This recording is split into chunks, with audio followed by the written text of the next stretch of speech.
బహుశా చాలా మందికి ఈ విషయం తెలిసి ఉండకపోవచ్చు. పెట్స్ పెంచిన వాళ్ళకైతే తెలిసుంటుంది. పెట్స్ పెంచని వాళ్ళకైతే ఈ విషయం తెలీదు. లేడీస్‌కున్న మంత్ ప్రాబ్లము అవి పెట్స్‌లోన అంటే ఫీమేల్ పెట్స్‌లోన 6 మంత్స్‌కి, 7 మంత్స్‌కి పీరియడ్స్ అనేది వస్తదండి. చాలా మందికి ఈ విషయం తెలిసి ఉండకపోవచ్చు. మీ ఇంట్లో ఉన్న ఫీమేల్ పెట్‌ని నేనెలా చూసుకుంటాననేది ఈ వీడియో ద్వారా చూపించాలనుకుంటున్నాను. ఇది చూడడం వల్ల ఒకరిద్దరికి యూజ్ అవుతదనే ఒక చిన్న ఆశతో ఈ వీడియోని పోస్ట్ చేస్తున్నానండి.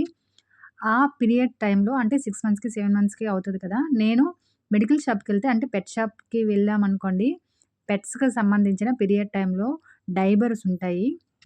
వెనకతల టైల్ ఉంటది కదా! తోక, హోల్ ఉంటది తోక దగ్గర. పెద్ద సైజ్ ఉంటది. మనం ఏ సైజ్ కావాలంటే ఆ సైజు పిల్లలకి పెడతాం కదా! డైపర్స్ అట్లానే ఉంటాయి. చక్కగా నేను వీడియో చూపించినట్లు చూడండి. నీట్‌గా పిల్లలకి ఎలా ఏస్తామో అలానే ఉంటాయి. కాకపోతే తోక దగ్గర హోల్‌లా ఉంటది. Back side and front side అని మనకి యారో మార్క్స్ ఉంటాయి. మనం అలా పెట్టి మనం పిల్లలకి డైపర్ ఎలా ఏస్తామో అలా ఏసేసుకుంటే అవి ఎందుకంటే మనం పెంచుకునే పెట్స్ కాబట్టి మనం ఎక్కడ కూర్చుంటే అక్కడ కూర్చుంటాయి. బెడ్స్ అయినా, సోఫాస్ అయినా పాడవకుండా నీట్‌గా అవి కూడా ఉంచుకుంటాయి. నాకు తెలిసి మా పెట్ అయితే చాలా నీట్‌గా ఉంటది ఆ టైంలో. మరీ మనుషులకైనంత అవ్వదు కానీ కొద్దిగా అయినా బాయ్స్ చూడకుండా లేడీస్ చూస్తే బావుంటది ఈ వీడియో. చిన్నగా అయినా సరే ఎక్కడ మనకి పాడవకుండా బెడ్స్, సోఫాస్ అనేవి ఉంటాయని ఇలా మనం చేస్తే చాలా బావుంటదని నా నా ఒపీనియన్ అండి.